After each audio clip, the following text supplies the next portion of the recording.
personally, because the way the Congress has done it in the Senate, they shot out of there and they said, we're being exempt from what I understand. I would fight that. I mean, I would fight them having an exemption. So are you willing to give your? Yeah, if you can opt out, yeah. As an example. I don't have a problem with opting out. I mean, I'm hoping that we do something besides that, but as far as not being a part of that program, I don't have a problem with that. So, but I'm hoping we don't get to that. Yes, sir. How many times would you stand for re-election if you're successful this time? Don't answer that. That's let me tell you, if people after 6 years, if people came to me and convinced me that I could make a difference by staying there for 6 more years, then I'd want to stay for 6 more years. I don't think being a 1 of 100 is going to make that big of a difference.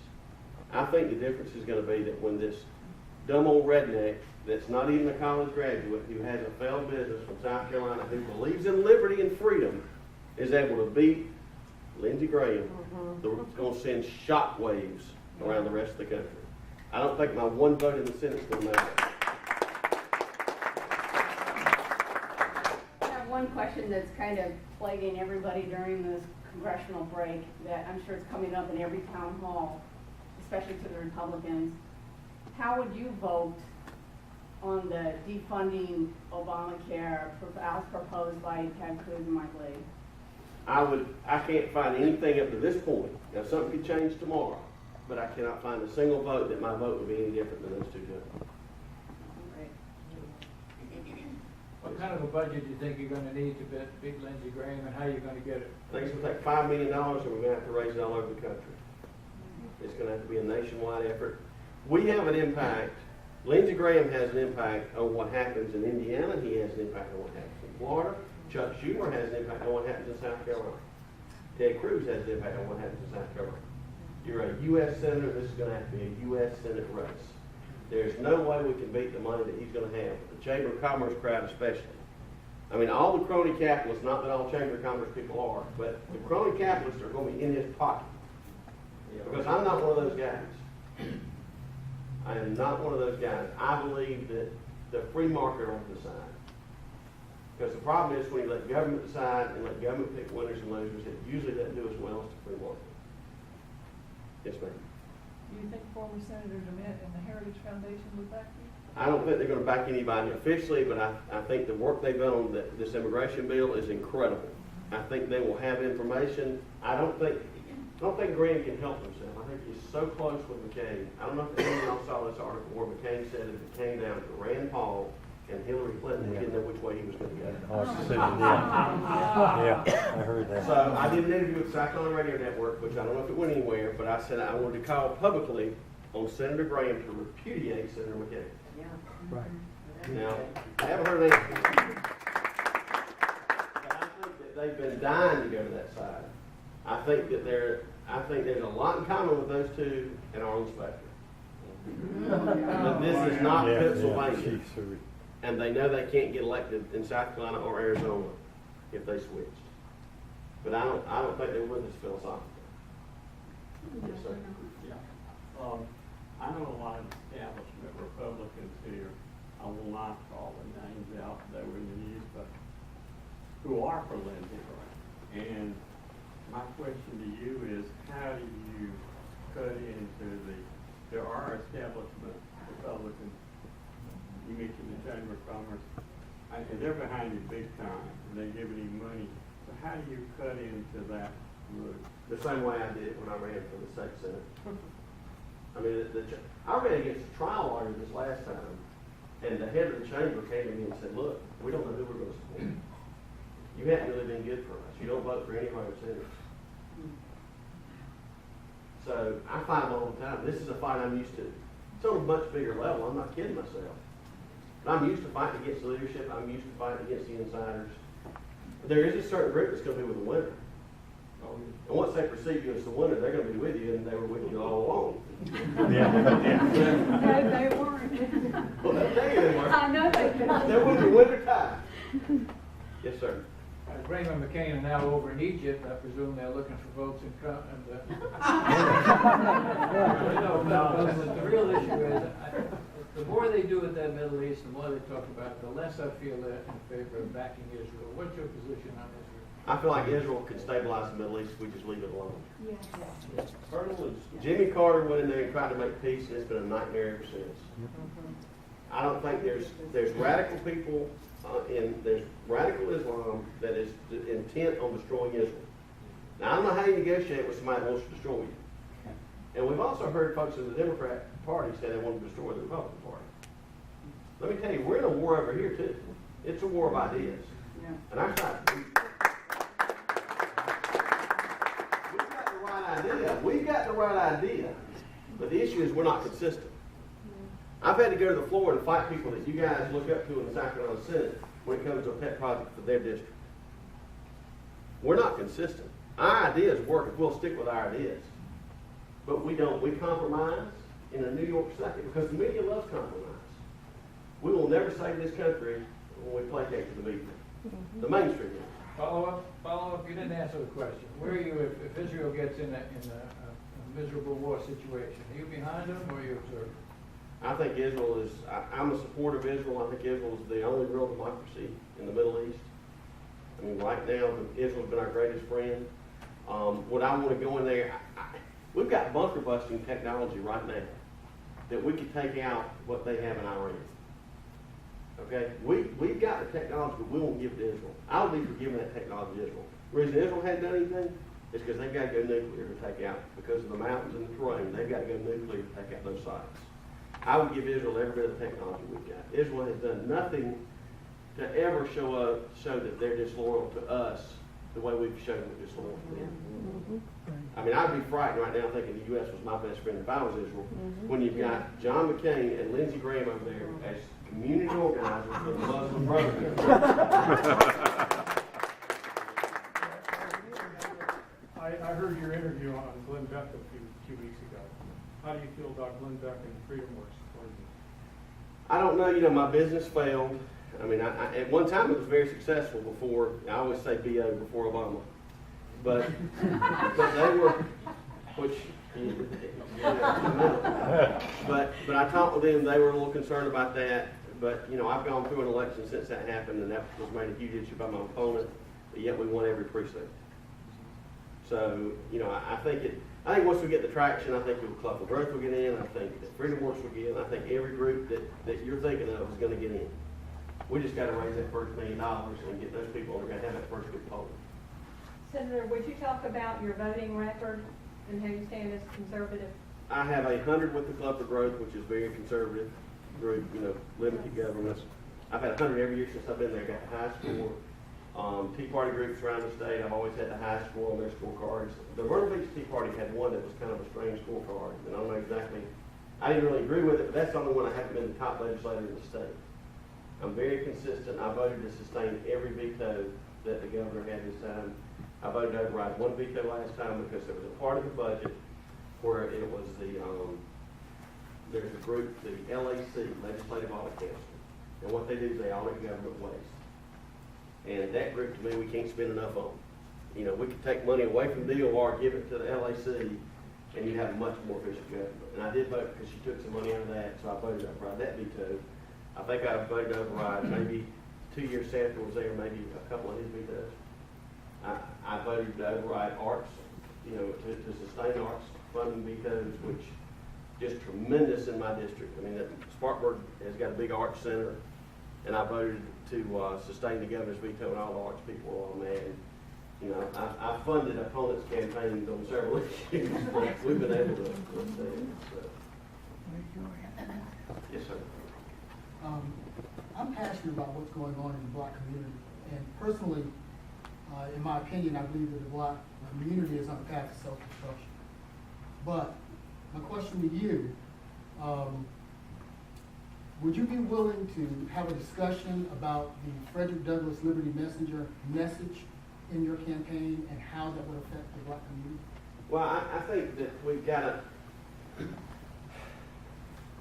there's problems in the Black community that need to be addressed. There's a situation of dependence that needs to go away because the federal government, it started with Johnson's war on poverty, which, you know, Obviously, we lost because the people are still poor that we were helping, and we've spent a ton of money. So, I mean, there needs to be some dialogue there. I think the Democrat Party, for the most part, doesn't really want that dialogue because they need that defendants. I guess the whole immigration issue. Rush Limbaugh, I'm a huge fan of Limbaugh. Some people think he's maybe not so much, but I'm a huge fan. Yeah, we are. 11 million, if they got the right to vote, 8 million would vote Democrat, 3 million vote Republican. I think it's nothing but then Lindsey Graham, and then John McCain. If you legalize those 11 million, then they can switch parties because they'll have the votes. So, you know, there needs to be some dialogue. I think that it's we've had this debate on the Senate floor many times. You know, as Christians, we're supposed to help our brother. But that's not the role of government. That's the role of the church. That's the role of the community. And I think a lot of folks in the black community say, hey, we're struggling, but yet these Republicans don't want to help us. And I think that you've got to help through the church. And the church hasn't done its job because every church wants a bigger building. They're not so much into being the arms of Christ. A lot. Now, there's some churches, there's exceptions to every rule. But churches, for the most part, you know, pastors, we wouldn't be in the shape we are in as a country if the church would have done its job. I said we need to start to create that dialogue. Oh, absolutely. We need to talk about things that we have in common, more about the things that separate us. Well, so I was- believe that message. I was is something asked that earlier will help. tonight who my favorite Supreme Court justice was, and Clarence Thomas is my favorite Supreme Court justice. I mean,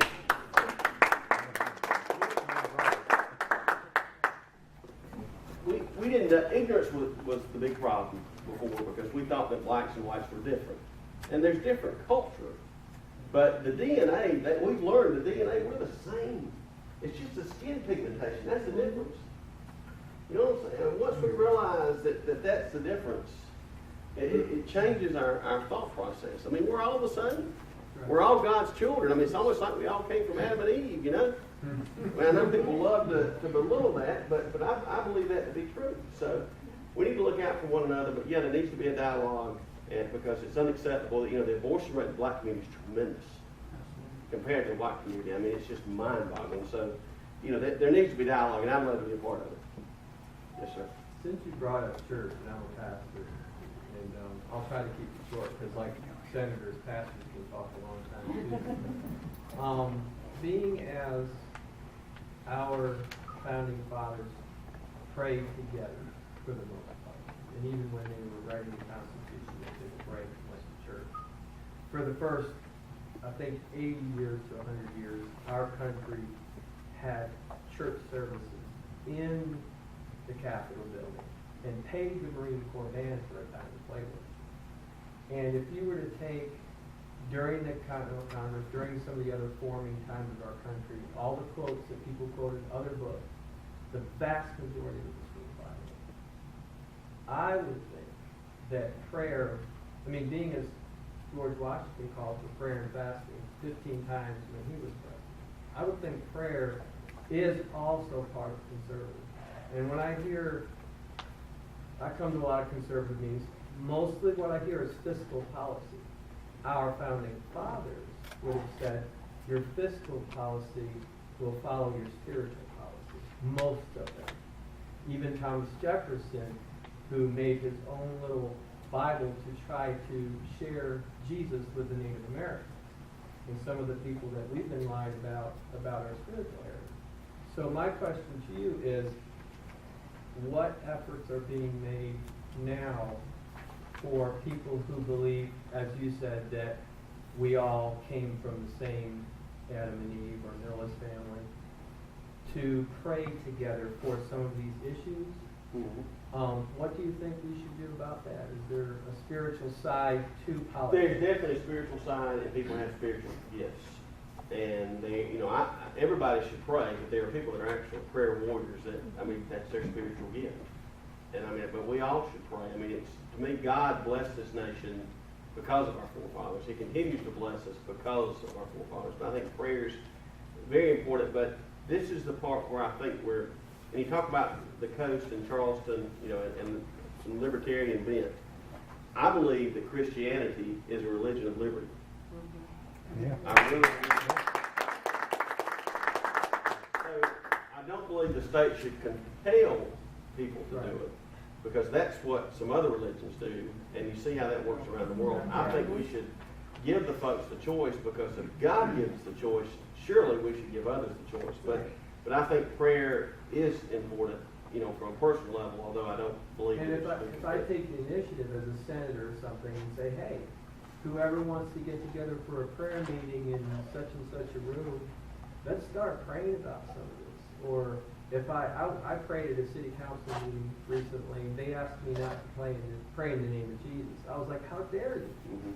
This is what people die for in our country, that we can have the freedom, not to say everybody's got to do this, but if the majority of people want to define marriage on a state level as a man and a woman, how can the Supreme Court delve into that? I mean, that's a spiritual issue. Well, So is there any effort being made in our state legislature or national government for prayer? A lot of us pray together. We have a session every day in prayer in the Senate.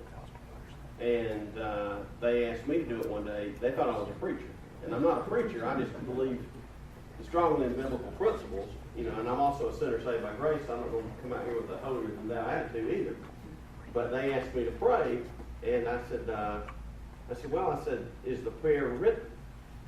And they said, yes, the clergyman approves the prayer. And I said, well, that's not how I pray, so you got to count me out.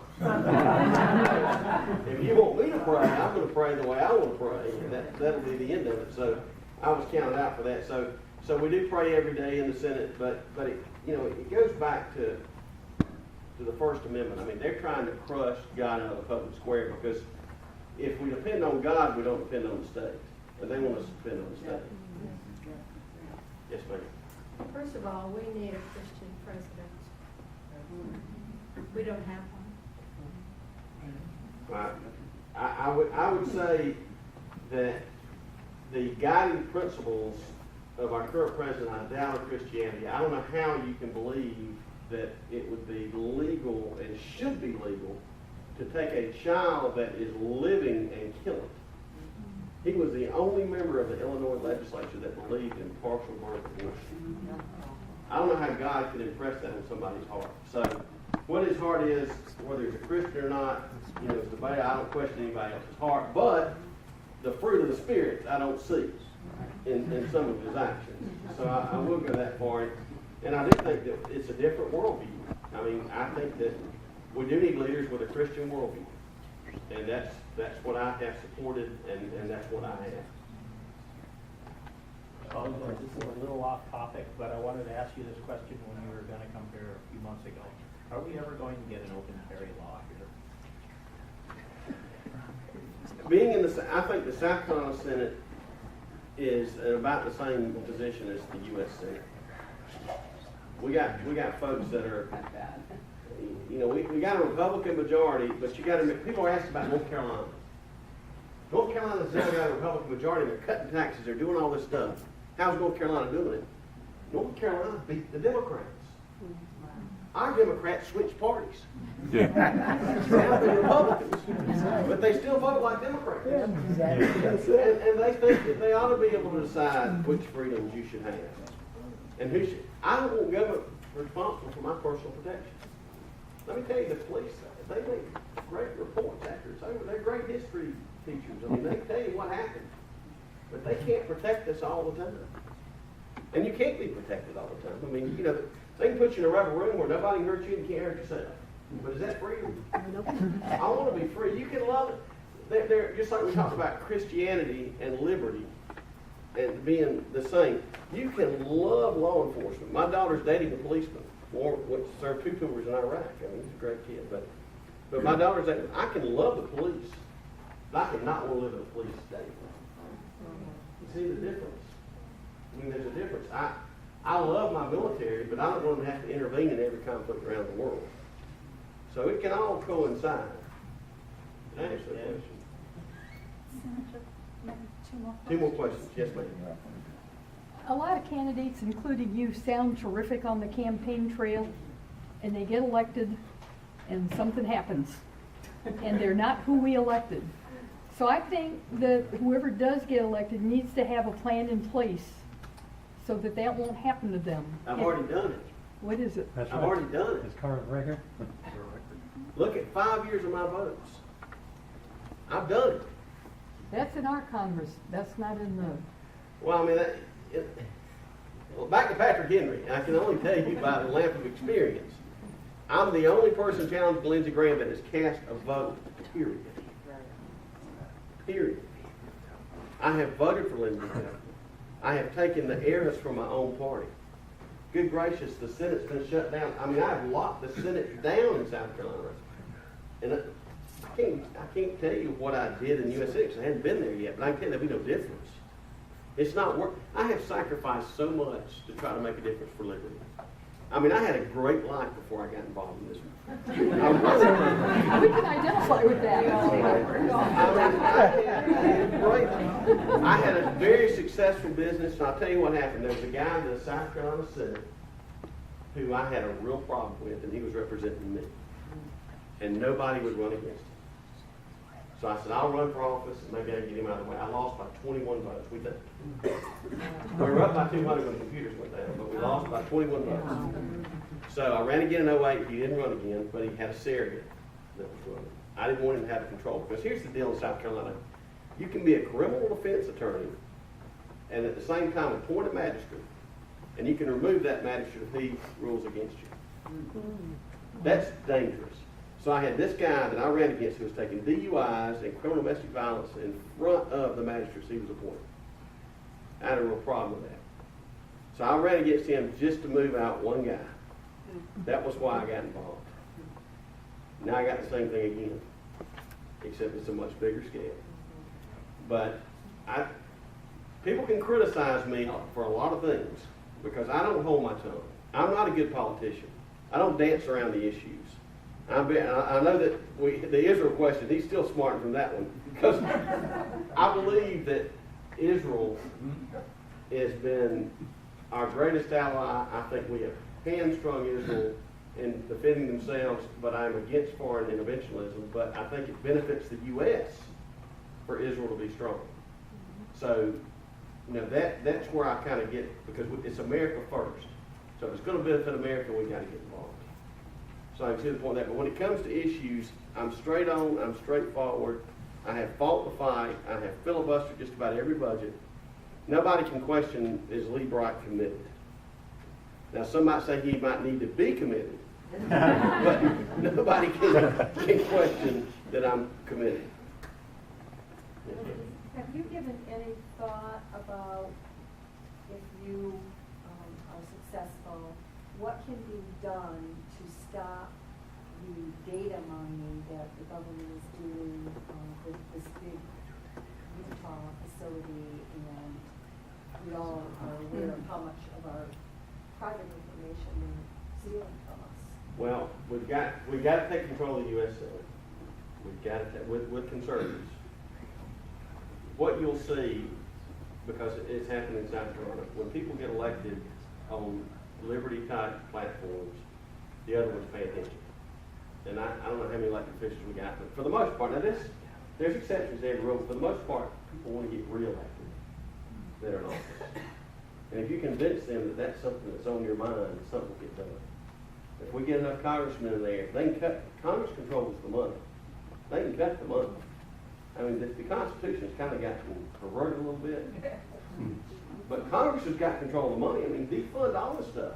Just don't give me money. Those bureaucrats aren't working for free.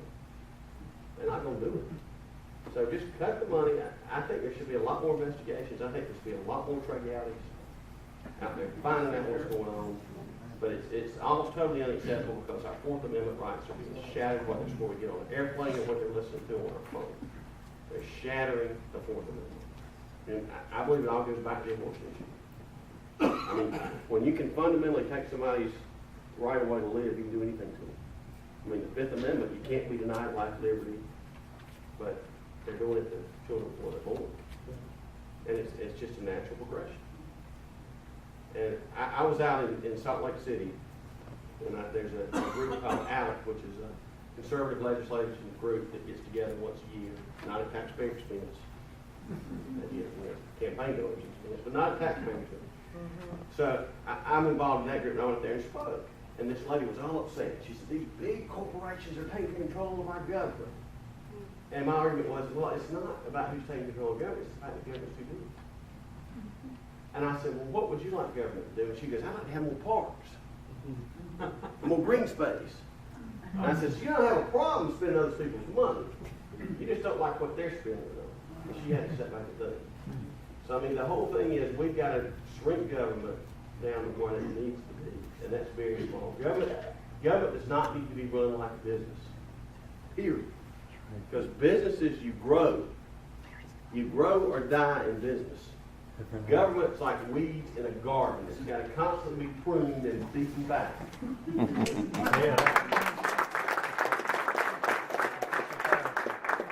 Are you running against Lindsey Graham in 2014?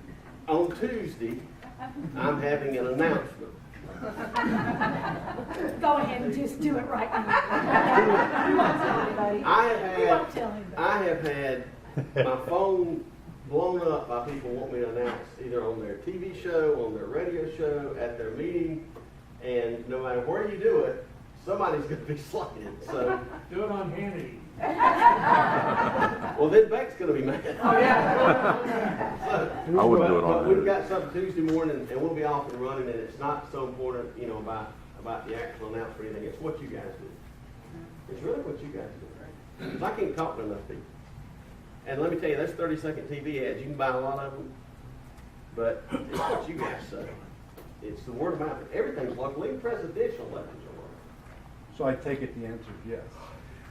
Now, see, if you ask enough questions, you will cause a politician to slip. And that's what I'm not going to answer. Now, good Israel answers. I was really trying to answer it. Pretty close. You got pretty close. Well, before we let you go, I want to know, are you going to be around after the meeting?